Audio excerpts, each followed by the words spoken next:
Hey guys, what's up? This is a review I'm going to be doing today of an awesome technical death/thrash metal band called Exmortus. If you haven't heard of them before, then you have now, so let's talk about this fucking release. Now, Exmortus are a band that I've heard a bit about, but I never really took the time to go and listen to a full length. I listened to track here, track there, as they'd get released for music videos, and I'd be like, this is fucking awesome. And I keep writing them down on a sheet of paper, like, oh, I'll go check this out at some point. But I just never bothered to do that. And now that they have their fourth album out, excuse me, I am really interested to see how they're doing so far along in their career. Not extremely far, but they're pretty decently far now, considering that they have 4 studio albums out.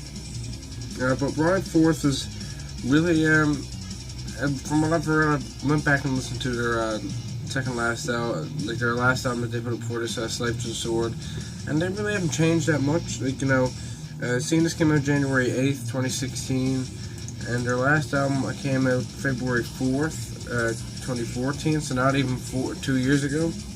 They haven't really had that much time to progress, and they haven't really gone much further from what they put out 2 years ago. But it's still fucking awesome. Now, this was released on Prosthetic Records, and these guys are obviously from California. And let me just get into the details. And also, they formed in 2002, if anyone's interested.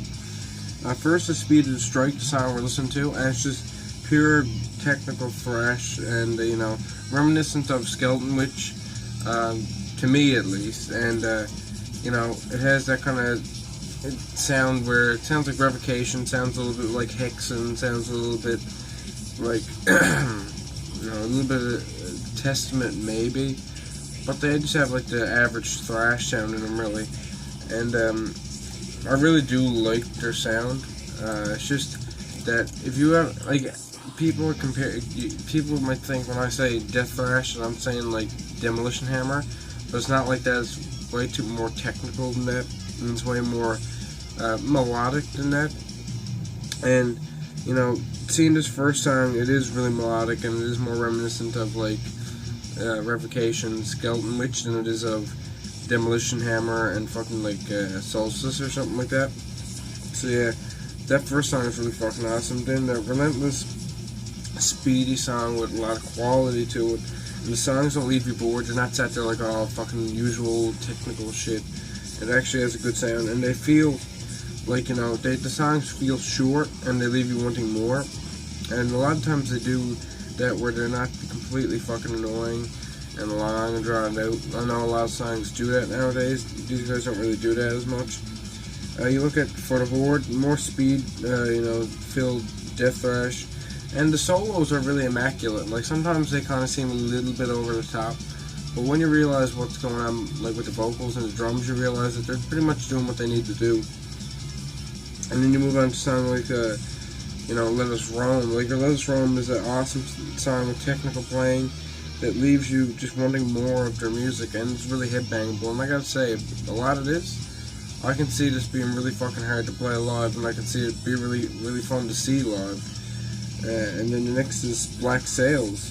Good opening, the riffs are killer, There's not much to say about each individual track, because a lot of the songs do sound similar, but these guys aren't going for making every single song sound like, a whole different fucking kettle of fish. They're trying to make good music that the songs kind of do meld together at times, and you can kind of hear that they do meld together a bit.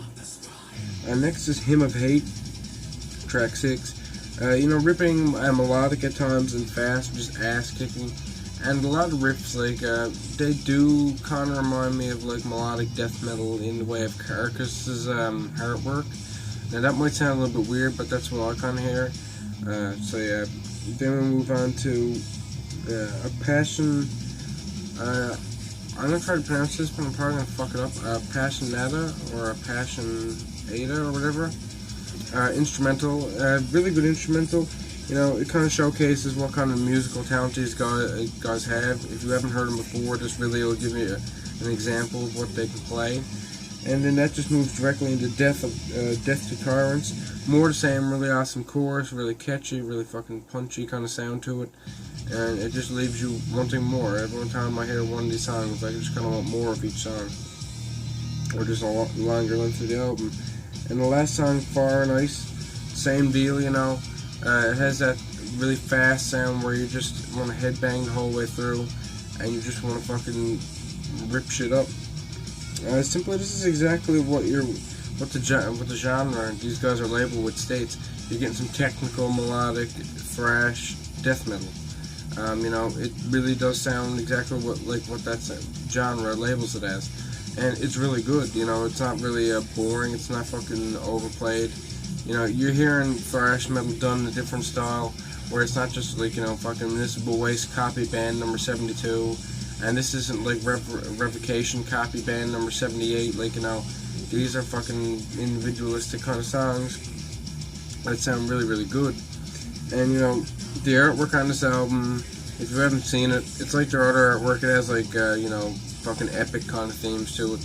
It's 3 horsemen, 2 of them being skeletons, the other one just wearing a helmet, has a bloody axe in his hand, riding across the plains and stuff. With a destroyed village, it looks like, in the background, or a destroyed city or whatever. Like, you know, they kind of have cool artwork, and I really do like that artwork. It probably look really fucking awesome on a vinyl, you know, like most artwork would. You know, it's a worthwhile cover. So really, that's all I got to say about this particular release. This gets an 86 out of 100 from me. Really good fucking album. You know, I'm already impressed with what January has put out, and I'm already impressed with 2016 so far. You know, I haven't heard a shitty album yet, but Megadeth's still putting out an album, and as far as I can remember, let me see, I have a whole fucking like list on here of albums that are coming out in January.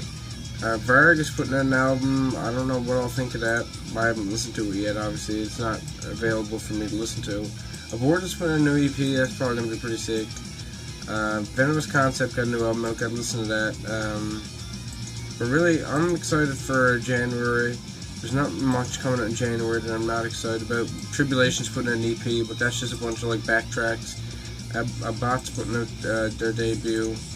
Bortniger is putting out a new album, and I'm just trying to see for you guys here. Over's putting out a new album. Brutality's putting out their first album in a long time. Baphomet's Blood.